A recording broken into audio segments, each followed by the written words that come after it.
I'm Michelle Graves, your host on The Power of Money, and I'm honored to have you as a part of my world in this coming segment. With The Power of Money, as you know, we are interested in three things. First, that you get the necessary education so that you and your family will have the information to do well in these difficult times. The second thing I'm interested in is for you to be empowered to prosper. I want only the best for you, but you can't get that if you don't have the education and then the drive to make it happen. And the final thing, and perhaps the most important thing, is that you be energized. Because life is more than a journey. Life is about living. And so I want you to learn these things and to be empowered and encouraged and energized. I'm Michelle Graves. Now here we go.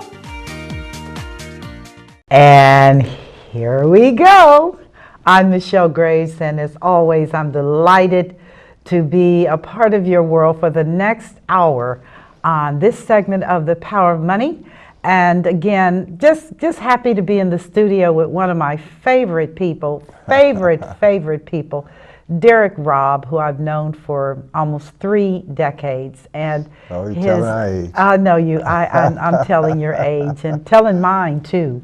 But we're going to be continuing our conversation. I had him on before, and he talked about funeral planning and some of the key things. And today we're going to do something a little bit different because he does work with people in a variety of venues, and many times our areas of expertise overlap. But I want to give you a little bit of kind of tools because we're doing some things a little bit differently moving forward on this show. The first thing is I now have an 800 number. And you can call this 800 number 24 hours a day, ask questions, leave messages. We promise you we'll get back with you. The number is 800-734-3915. You can see it at the bottom of the teleprompt. It's 800-734-3915. If there are things you like about the show, you can say that. If there are things you don't like about the show, I don't take offense. I take all criticism positively as an opportunity to do better and to improve. The other thing I'm going to share with you, for those of you who may not know, but you should, is that we've been on YouTube for 7 years. If you type in The Power of Money, Michelle Graves, you're going to see a ton of information on all kinds of subjects going back 7 years. That is correct. We've been doing these shows, and the commitment has always been you can access this information. You don't have to listen to the entire show. You can watch a little bit, put it on pause, go back. You can look at it late at night when you have some peace and quiet. Children aren't scurrying, or family members aren't scurrying, or you're not scurrying. And so I want to share with you about that. You can go to YouTube and do a search under The Power of Money, Michelle Graves. And you can also go to datv.com and / Melissa Constantine, who is our producer for this show. And she has begun compiling. I am going to have my own subscriber base of people, and I'm going to consolidate all these shows. It's just a gargantuan task. I had no idea that we have accumulated so many shows. A lot of material. But it's a lot of material, and so I'm just letting you know that you have an opportunity to communicate back to us, and you also have an opportunity to enhance your learning and grow with the information and the guests that I've had over the years. Always relevant, always timely, always really, really good stuff. And so I want to give you that background before going into today's show with Derek Robb, and we're going to be talking today about don't settle for Plan B. Is that the subject? That's great. That's a great topic. So where do you want to go? Well, first of all, I just want to say thank you. I have to start out by saying thank you. I just love the platform. I love what you represent. Thank you. The power of money. The power of money and everything that even in the introduction, it talks about getting the information that you need. Information is power. Information is everything. And today, Mr. Robb, there's so much hyped information. Mm-hmm. If and people don't know who to trust and who to believe. That's very true. And I tell them it goes back to the basics. Do business with people that you can trust, and recognize that the smartest person may not be the most trustworthy person. Isn't that something? Isn't that something? It They really may is have something all to the think about. smarts, but are they willing to humble themselves and help you in your circumstances?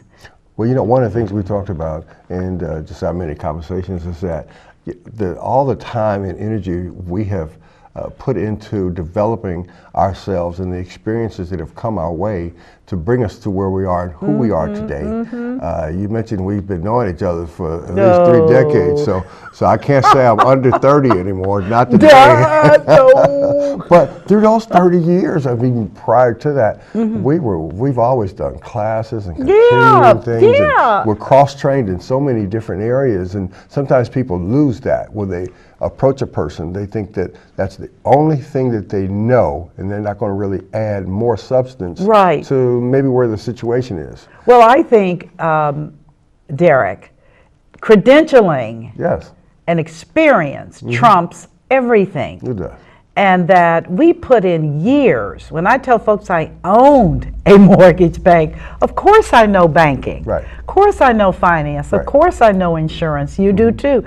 Estate planning. Of course, we went through all of that. Right. We're not young kids on the block. Right. I mean, we earned our dues, and I'm not saying that as a pat on the back, but one of the things that I share with people all the time is do not be dismissive about time on the job. Same thing with a car mechanic. I mean, same analogy. Right. Are you going to go with my car mechanic is in his 70s. He's a German man. And he's been working on cars forever. Right, I got you. And do you understand? Now, I have a couple of young mechanics who want my business. And to be candid with you, I'm a little bit nervous because he may be old and cranky, but my car is always fixed right. Right, he's to the point. He's been doing it for a long time, and he has my trust, he has my confidence. I'm not prepared to say that these young mechanics cannot at some point do a little bit. It'll stand up. Yeah, but right now I'm okay with my guy, my older German guy, who is very meticulous and very matter of fact and gets it done. And I say the same thing about what we do. Listeners, listen here, get this. Whatever we're telling you is not based upon hearsay or speculation. It's really based upon years of experience and been there, done that, lots of anecdotes, lots of real life stuff. And we just want to help you to avoid the pitfalls that are very common today from people that listen to the wrong people. Invariably take advice from the wrong sources, television, radio, really now, and do not appreciate the value of experience, expertise, and training. Is that a fair statement? It's very fair. And I would just want to add one other thing. Okay. You're going to get something from what we're going to talk about today. So hang in there with us. Okay, you're going to get a new thought. I believe that. You're going to get a new thought, or maybe a thought that you had, you didn't really bring it to fruition. But what we're going to talk about is some just real life with where we are today. And, and you know, the whole thought of Plan B, you know, of course, now we've sidestepped Plan A. Why do we do that? Well, so many people spend so much time on Plan B because Plan A seems so complicated, so tough, it does so seem hard. so complicated. It seems like it's just so much. It's such a much. Yeah, you know, yeah, they'll go ahead and spend more time on B because it is the what in case, you know, just the what if, and if A doesn't work out, I'm going to work on B. Well, let's talk about that. Let's talk about, in a perfect world, what is Plan A? Well, Plan A, that's the perfect non-negotiable. This is what I want, and this is the way I want it. This is how I want it, and this is what it should be. And I'm going to pay the cost to be the boss. You're going to do everything it takes. You're going to meet that dream. You're going to meet that desire. Plan A, I'm going to be the pinnacle in that class, in that field, in that sport, in that arena, whatever. That's the pinnacle. Plan A, I'm going to do everything it takes to get there. But then life happens. Well, let's talk about life happens. Because when you start out on this road, if you can look back to when we were in our 20s, and this is why I tell folks, give young people lots of grace. Right. Because they don't know anything. Right, they don't know what they don't know. They don't know what they don't know. But they got lots of energy. Oh, yeah, absolutely. Oh, they'll outrun you and me 20 times. But they do have a plan, many of them. It's vague. Okay. It's vague. Based on what they know. Based on what they know and what their That's family background and what they've learned in their young lives. So how do we get from the plan A when they go into life exuberant, full of hope, full of dreams? I mean, they're graduating college, many of them right now, or trade school, and they're like, man, I can do this. Right, right. Then what happens? Yes, you know what? It's sort of like the light bulb that goes off, and then they're in the dark, and now they're trying to find their foundation all over again. When life happens, and one of those plans up the road, up the ladder to complete plan A doesn't happen. It's sort of like when the air conditioning goes off. Okay. You hear it, you feel it. It's like, oh, there's a real change going on here. Yeah, it is. I'm burning up. Right. So what do I do? What do I do? Yeah. Well, you have to just carry on. There was a statement that was made by Thomas Edison, and one of the things that I really liked, and I think a lot of our young people today, they are historians. They're looking back at who said what and get those motivating points. But for this light bulb that that he created and established, it says that happened, but he also found 1,000 other ways that it didn't work. So the determination that I think you really do have to stay with your plan A and to make things happen, it's innate. It's a struggle. It's a task. But while you're going through that process, people still learn a whole lot. I did some research on his history, and just knowing the determination when you really feel that you want to establish something, even for your family, because we're going to bring this back around to some of our pre-planning. When you want to establish something for your family and that's your goal, you just don't lose that focus. Right. And you can't lose that focus. You can't lose your focus in helping your family and helping yourselves. You have to be that secure-minded person that says, this is the way it's got to be. It's got to be right. I don't want to leave my wife in a situation. I don't want to leave my kids having to deal with something when I'm gone and I can't make that decision for them. Or they'd like to have my input and I don't have it written down anywhere. Hello. So there are a lot of things that need to be done. And going back just to where we are today with innovative thinking people, if it wasn't for some of the innovative thinking people today, we wouldn't have aircrafts that are in the air that are being fueled in the air. That is something. Can you imagine that? Who thought about fueling an airplane in the air? It's already in there. It's already in the air. Or even drones. Right, the drones. I mean, whoever thought about wars with drones? Amazing. Well, the drones actually are going to another level where they're transportation drones. I don't know if you've heard the buzz now, and of course they have to get all the laws changed for the air traffic control. Where it's going to be a financial move where if you've got the money, they'll be flying in their transportation like we do on the ground for taxi cab or buses. Well, the drones are going to be used probably from rooftop to rooftop. Right. Okay. Kind of like the Jetsons in our day. The Jetsons. Isn't that something? That's right. That's where we are. But somebody had that thought in mind and they said, this is what I want to do and it can happen. Right. It can happen. And it can happen. It can happen. Right. So some of the things we're going to talk about, yes, the power of money and the information that you're going to have, it's tough. But if you think about it and you break into some of this information, you can make some things happen. Well, I'm going to say this, and this is really important for those of you that are watching this show and have been watching this show for years. I started doing this show, can you believe it, in 1982. Yeah. 82? Awesome. Right, because I didn't see anybody else really addressing this. But I'm going to say to all of you listening, At a point, you've got to recognize there is great power in a made-up mind. You have to make up your mind and settle the matter, not wobbly. Settle the matter that this is how it's going to be for me and mine. If you're single, you can make a better, faster decision because it's just you.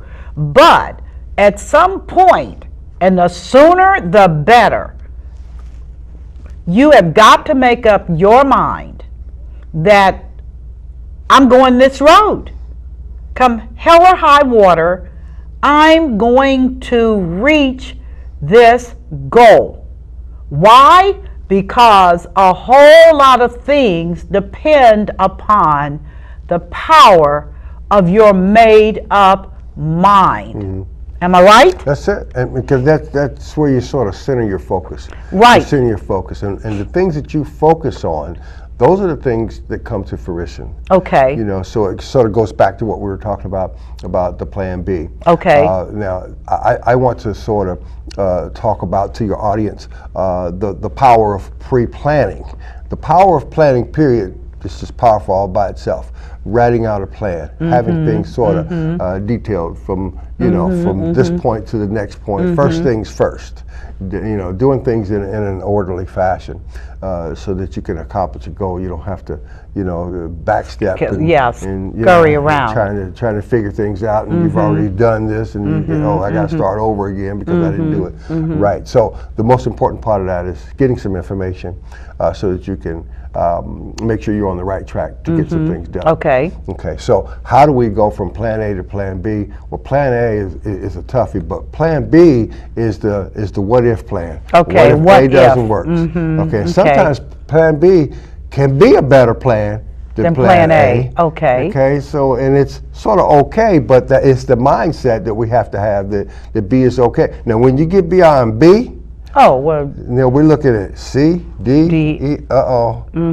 Those are what happened plans. What happened? What happened? Okay. Well, I'm on plan D. Or as they say, what had happened? What had happened? That's probably appropriate for it. Is. Yeah. What had happened? Yeah. Okay. Which many people are confronted with on a daily basis. Right. They did not anticipate job loss. They did not anticipate, and this is a biggie for seniors, they didn't anticipate getting sick and not getting better. Absolutely. They really thought, I can beat this. Right. And now here you are. Well, and that's the wake-up call that we all have relating to the 5 Ds. You know, we're always reminded of our immortality. You know, there's 5 Ds in every 10 years, every decade, when a person ages. Okay. Like they say, new birthday, a new age, new pain. Well, you get to the next birthday, you go from 30 to 40, and you're starting to sort of wake up to what's going on. But then you get from 40 to 50, you have seen a lot from those last 10 years. And every decade, you're reminded, I'm getting older, or you don't have the ability to be able to keep up, and you're declining a little bit. So it's the decline that becomes the reality. Well, so what are the 5 Ds? Well, the one is decade of time. Okay, time. Okay. And the next is a decline. There's a decline somewhere in your life. Okay. Okay, or the next D could be a diagnosis. That says that, you know, you won't be able to do all these other things anymore. You've got to do this because you're being affected by this diagnosis. You got to beat this before you can do that. But then the next D is a divorce, and the divorce is a life-changing underlying change in one's life. Yes. And then a lot of these things, if it's not happening to you, it's happening around you. Yes, it is. All of these things. Yes, it is. So you're hearing conversations of people relating to that. 1 in every 2 people divorce. And I'm just going to tell you as a side point, and for those of you viewing, don't divorce. Just marry right. Marry right. Marry right. Well said. No, really. Marry right. If his family's kind of wacky and your family's really stable, that's a little bit uncomfortable. Okay. Okay. If you have differing religious views and values, I call them tribes. If you come from a different tribe, don't expect everything to be love, because marriage is a business. And it's a serious business because two people are consolidating and moving forward. And I would have to say that divorce and the final five, well, the fifth is death. It's death. Death itself. It's just and they say divorce is just like a death. Well, and it is, because there's a grieving Yes. that goes on because of the loss. You know, and you know, that's the burden of our nation right now. Our nation is grieving. We are God, grieving. are we not in grieving? so many different areas of finances, family backgrounds, and the children today aren't the children of yesteryear. No, they're not. You know, our political platform, there's so much that we can look at where there's so much uncertainty. Which causes our hearts to hurt. Absolutely. So we are a grieving nation. So, you know, how do we alter that? Of course, we thank God. We know who our source and our strength is. So we don't want to minimize that, because I know where my help comes from. I do too. Amen. So we look to the strength for change, and we need some help with that, but we know where our help is going to come from, but we still need that guidance. We still need that. Michelle, I work with the in the funeral pre-planning and cemetery pre-planning industry. So let me just introduce that to your listening audience today. And let them know that where I'm coming from, what I see a big difference of people who come into the room and death has occurred and they're sitting down, and I'm probably finalizing some of the cemetery plans for them. Either they've already done them and they plan to be with me for less than 10, 15 minutes because everything's done. We just check, verify this, that, and the other, days, time, services, and make sure things are the way they're supposed to be. Explain the day, how the day should go, and how we interact from the funeral to the cemetery planning and all that, and just a reconfirmation that mom and dad or someone has taken good care of these plans, so it doesn't have to be hard on you, and those things are done. They're out the door. Okay, that's a 10-minute boom. Right.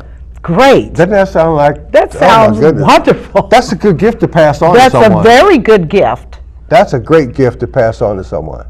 To have your affairs in order. Have your affairs in order. So let me ask someone who's listening who has that experience and say, yes, I'm going to call the 800 number, the 800-734-3915, and I'm going to call in and say, yes, that was my experience. My cousin, my uncle, my aunt, my father, my mother, that was my experience, and we really appreciated what they have done. That's value in what they did, taking the time so to make sure that that's something that you did not have to grieve about. Because there's the plan B.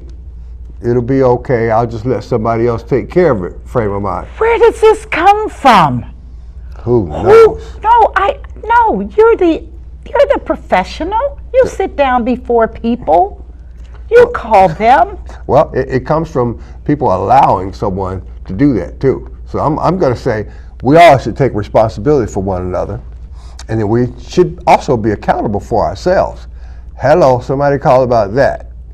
Yeah. So, you know, you have a father or mother, older person.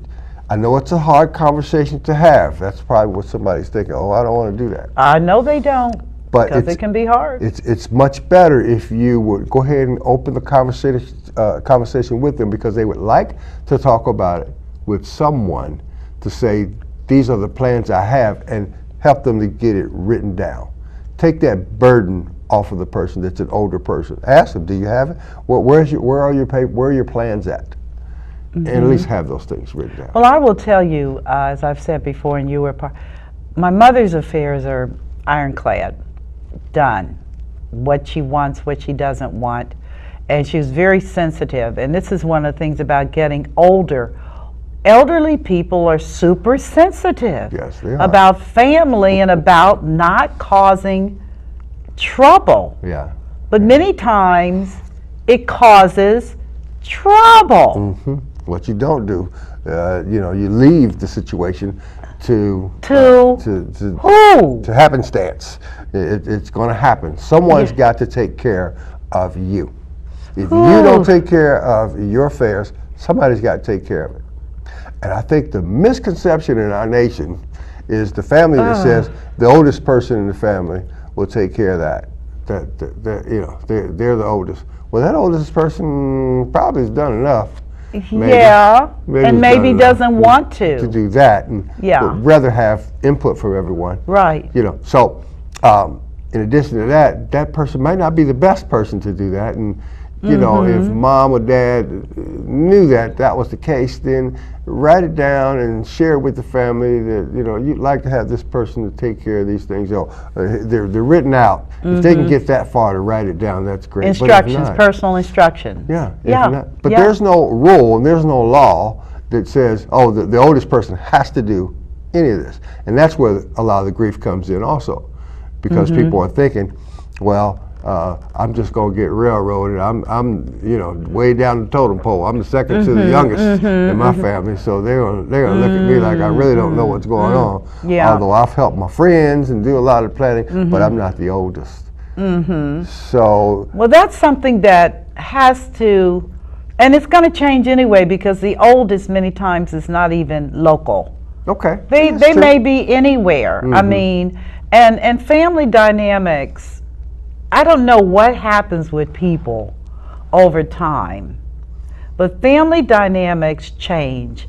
And Bill, the oldest one, who was always a take charge, take no prisoners kind of guy, may have gone through his own life issues and really does not have a good relationship with the family. Right. So the assumption by mom, particularly if she's a widow, that Bill's going to handle everything, may not be based on truth. Right. Okay. And that's a very good point. That's a very good point. And that older person in the family probably has cared for the younger ones and changed their diapers and that's helped the them with the homework when mom or dad couldn't. So they are.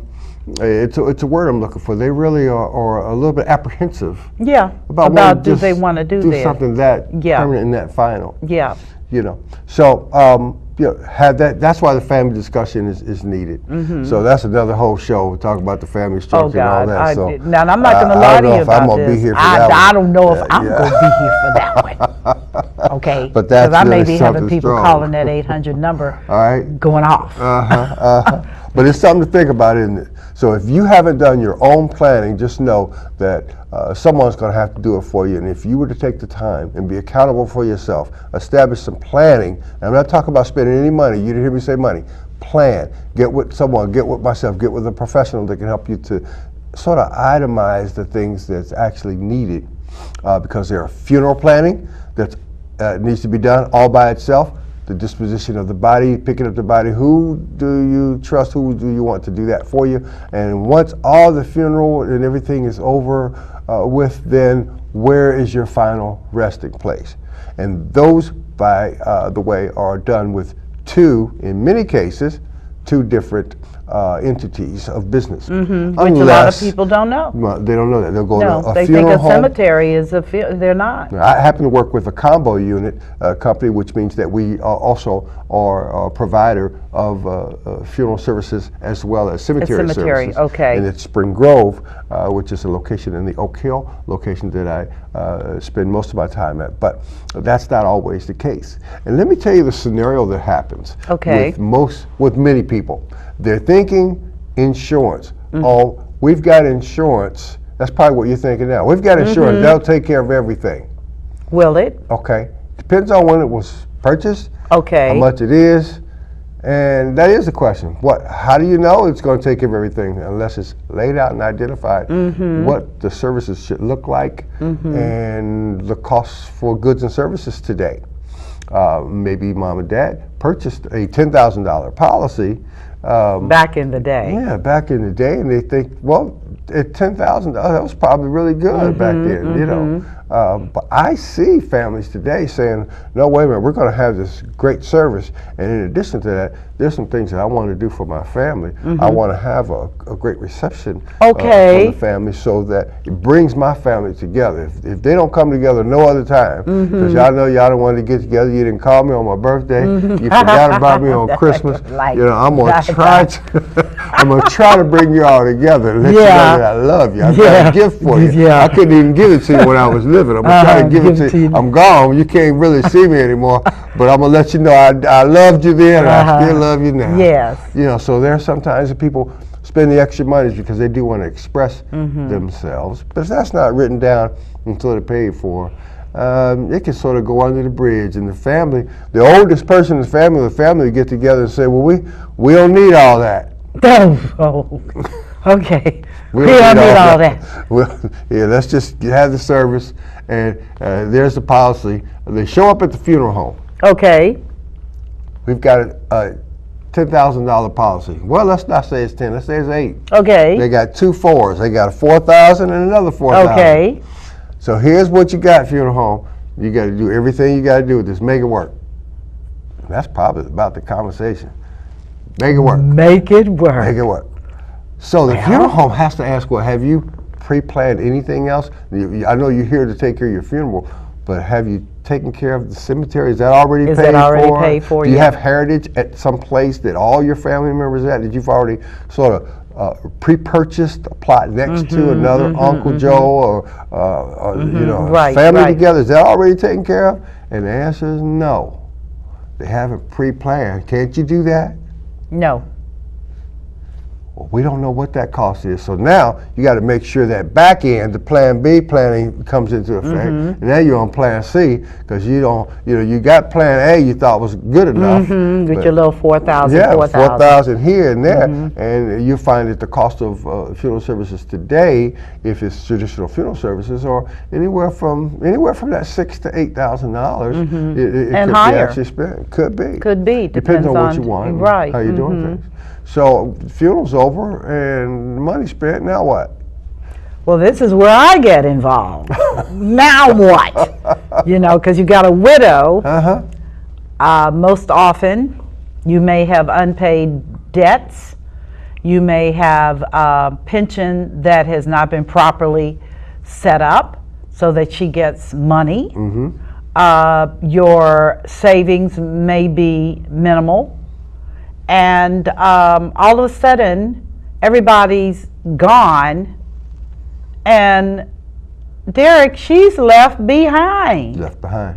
I mean, I'm looking at a situation as we speak where a woman's husband is dying. He's now on hospice. And he doesn't have any money. I know this. And they do have a home that is paid for. I don't know how she's going to make it. And I cannot, and listeners hear me well, if you don't call me, trust me, I'm not calling you. I'm just being honest with you because this stuff is too traumatic. If you wanted me to help you, you got to be the one to say, I need to call Miss Graves and try to get some help and humble myself to her. There's some things that I could do for her, but the most critical thing is that her income is now zero. Yeah, the income. You lose a person. You lose their income. You lose the income. He's the husband, and now she is out here, and my heart hurts for her, and so many other people who did not believe there'd ever come a day where something so awful would happen. And you know what, Derek? It didn't have to be like that. Right. I understand. She could have had annuities. She could have had investments. She could have had a nice insurance policy that would pay her upon his demise, not dealing with the funeral, but just for her. Well, and you bring up a point that I always like to mention, because I think the real intent for insurance is income replacement. Income It really replacement. should be. But that somehow that shifted over the years, and then people say, well, I'm just going to get it, and it's going to take care of my funeral needs. And then after that, then what? The money's gone. Right. Money's gone. So, and that $10,000, while it's not a lot to live on, that could be the real difference in a good 5-year term for a person to really get it reestablished and to do all the things that need to happen for themselves. Right. That could carry a person a pretty nice long way. Right. Which brings up the other point that I want to make, that people, it's one of those things that they don't know what they don't know. You can prepay your funeral services, have them paid for at today's cost, and don't have to worry about what the cost is going to be in the future, because you're buying what you need. You're paying for the administrative fees. In today's dollars. In today's dollars. That is so powerful. And it sits in the file, and the money's in a place in a national fund that grows with inflation. So you don't put the money into my pocket, into the funeral home pocket. The money is reinvested, or let's say placed, in a place where it is backed by a national insurance annuity, or something that's going to grow with inflation. So you pay for your services today and live 30 years. And you still have those done. That money's put into a place that grows with the investment of a 30-year growth pattern. Right. The cost for goods and services are going to go up 30 years from now. Of course. That $6,000 that we're talking about, it's probably going to be $12,000. Right. Well, your money's grown to $12,000. You don't have to do anything but establish your receipt and your policy that says, yeah, I've already prepaid and the money's taken care of. And then that other $10,000 policy that you did have, now I can go ahead and establish an income replacement for someone. Well, I think income replacement is critical. It is. Because statistics say that, nothing personal, because I don't want you in a box, but men do die first. Well, that's what it said. That's what it said. In many cases, of course, many of them happen. say we're dead because of you all. I wasn't going to say that. You put me in the box dealing with you. But the reality is that they can do the pre-planning, which I'm a strong advocate for, because all of the laws are in place to protect the money. Absolutely. And again, it's not the funeral home, it's being held in trust. The national fund. Yeah, yes. Which is very attractive. But also, extra monies should be in place for that widow. I cannot, Derek, I am so serious. There are so many women out here today, older women, widows, that are struggling. You look at them in church with their hats and stuff on, or just at the garden club, and you know full well they are barely making it. So if something that we're saying, you'd like to have more discussion about this personally, and this affects you, call the 800 number, the 800-734-3915. Yes. And you can press 1 for Michelle, 2 for myself. Whatever your questions are, whatever you want to state, your statement is, we'll call you back and we'll talk to you about the situation. You may have something that you would need us to help direct you on to someone else. It may not be directly related to something that we can do ourselves. We may not be able to do it, but we can refer you to the sources that you need in order to get the help that you need. And that's I think what this is all about. That to me, and it took me a little bit of thought time, but I said I have to do this 800 number, Derek, because there were so many people that I was bumping into in the course of just business, and they were asking me, oh, I saw the show, and what do I do? And I said, let me just put this in place so that our viewers can at least give it some thought and make the moves that they need to make to do things differently. And for those of you that are listening, and I say this in all sincerity, if you've got parents and you are not sure about their circumstances, is it not appropriate for you, that individual that's in your 50s and 60s, to talk to an expert like yourself. Absolutely. To get insight as far as what can be done. Absolutely. To allow mom to be okay. It is very, very, it's very, very upsetting to me. I'm just telling you, because like I said, the average widow, I was reading a statistic, the average widow earns from Social Security, because she didn't work that generation, Okay. $565. Yes. Yes. $565. Yeah, for many cases. And what are you going to do with that? What are you going to do with that? Yeah, the house better be paid for. Hope it is. Well, no. House can be paid for, Right. but roof, furnace, repairs, updates, updates, upgrades, yeah, cost of living. even the lawn. Nobody cuts your lawn for free today. Right. Right. And so you've got this going on. So how does one effectively put into place the plan A so that they don't have to move to plan B? Right. Well, it does come down to taking what you had. You work with what you have. You start where you're at. Everybody starts at the same place. Okay. You have the resources that you have, and that's what you work with. Okay. You do what you can. And if it takes time to do it, so that you can adjust the monies that you have to take care of maybe the cemetery part first, okay, and then maybe the other family can if something, we hope nothing happens, and thank God we do have family members that really don't mind helping. Let's just say this: if you take care of one part, you don't have to worry about someone else making that cremation decision, and that's not your desire. Because what happens is, the reason cremation has really moved to the forefront of things, it can be, I'll say can be, because it can cost as much as regular funeral services if you want the visitations, the full body there and all that, and the extra services. Now you've added something in addition to the cremation, so it's going to cost more. Don't always think it's going to be less. Because I think that's the prevailing sentiment, which is, oh, I can pay $2,000 and I'm done with it. And I'm like, no. And I'm going to have a full service, everything everybody else has, but I'm going to have the cremation. And if cremation is okay, and you realize, yes, we're body, soul, and spirit, and the soul and the spirit is gone, and that's the shell, and you're going back to the earth, and you speed up the disposition of the body by fire. Yes. Let's just say it like it is. And the cremation takes place, and if that's okay with you, you can do that. But then there's something that needs to be done with that urn as well, with those cremated remains.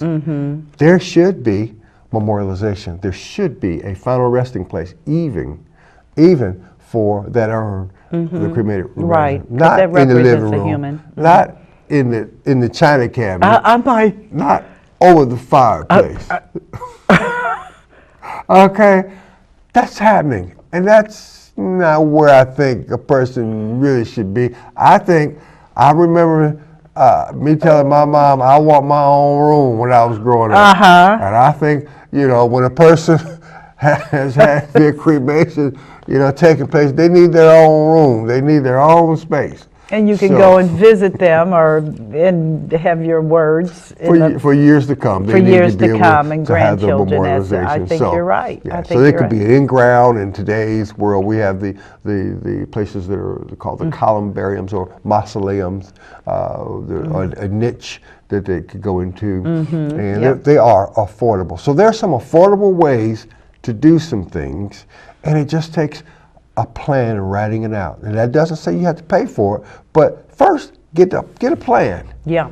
Plan A is having a plan. Right, and plan B is not. Plan B is not, but then part of plan A is, how do I break A down so that I can make sure it's the best A that I'm trying to get, or but if not, you know what, I can. Derek, I only say this because we've both been in the area of financial planning and services, estate work for decades now.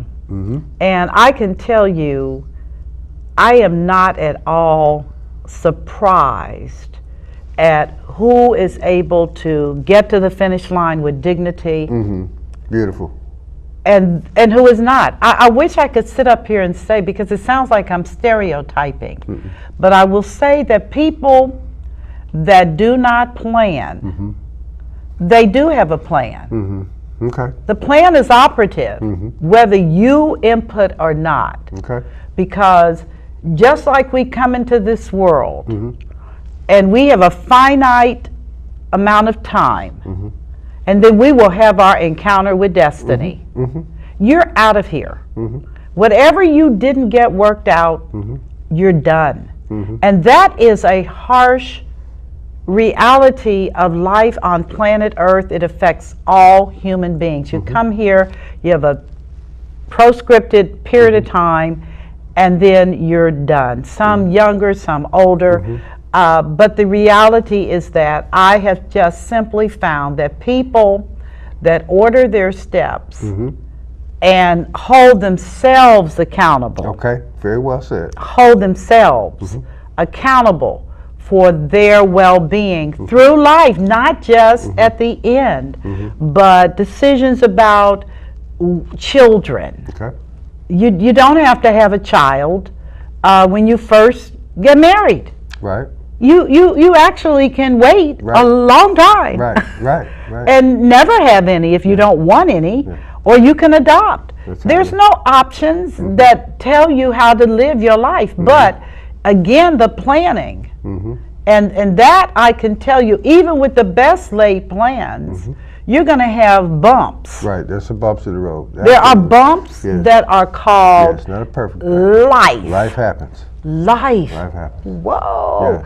Life happens.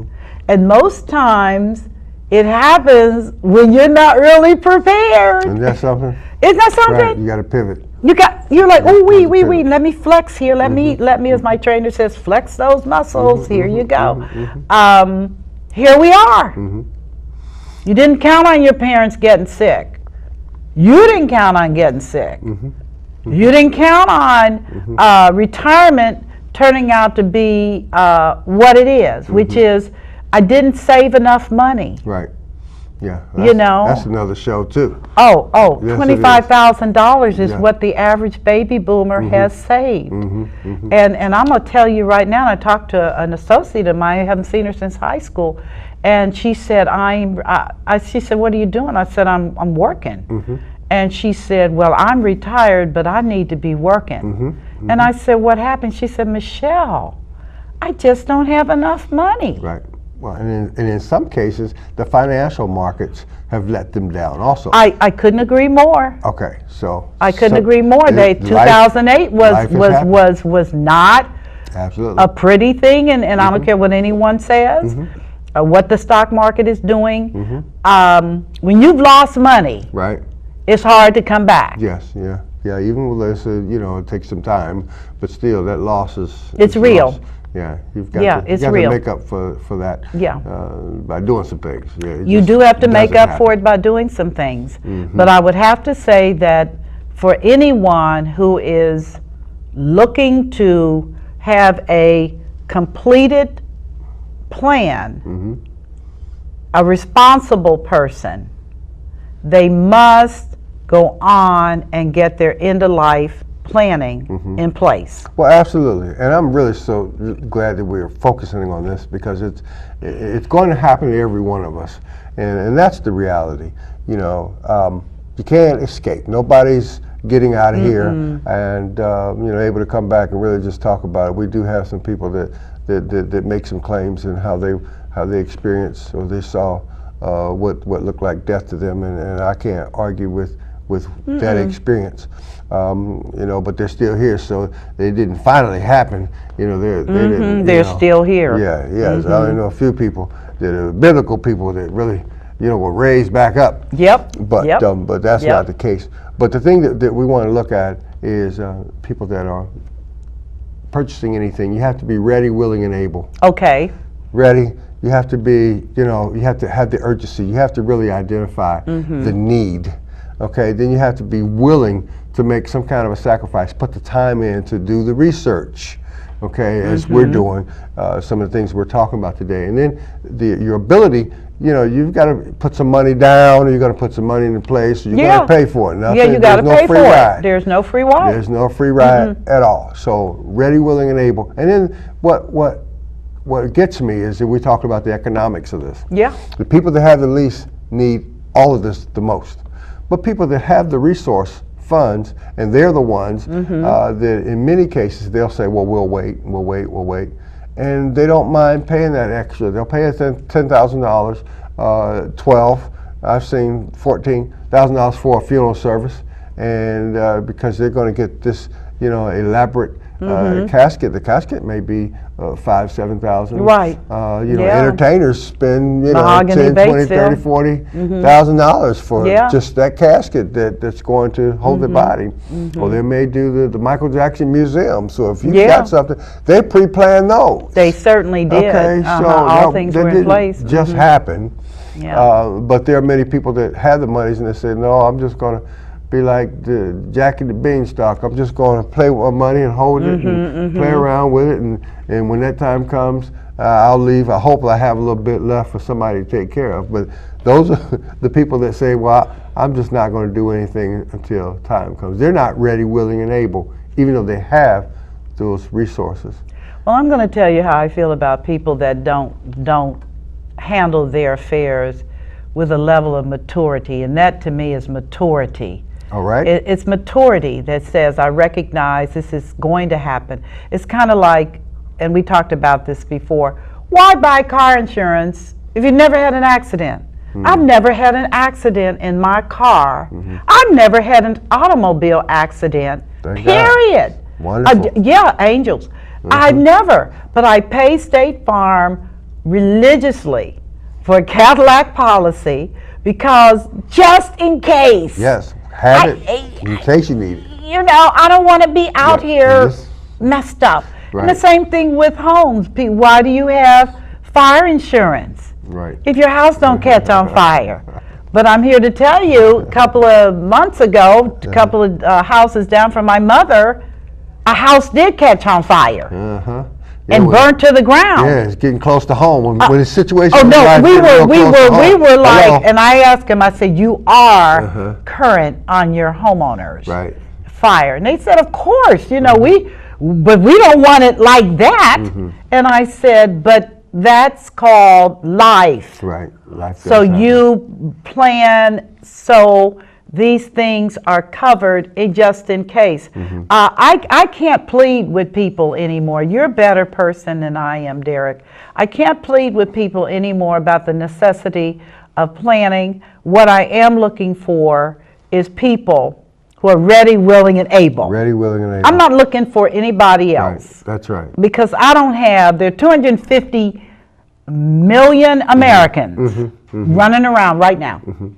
And that's just too many people. Well, you know, I know we're getting close to closing. Yes, we are. One of the things that I know we've heard people say, we've heard them talk about experience being the best teacher. Yes, but why does it have to be the best teacher? Don't let it be your teacher. I was going to be like, why you haven't we heard enough of other people's devastations and failures? Right. So experience doesn't have to be your experience to make a correction. Other people's and do bad some of the experiences that we're talking about right now to correct that. So that experience doesn't have to become yours.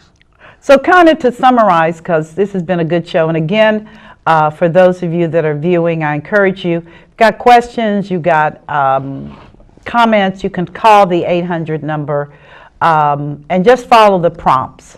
And I promise you, we'll get back with you as well. And don't forget to go on to television, YouTube, where datv.com has a channel with all of these shows. And of course, you can always do a search, Power of Money, Michelle Graves, and you will pull up, like, my words, you kidding me? Information. Yes. Information is powerful.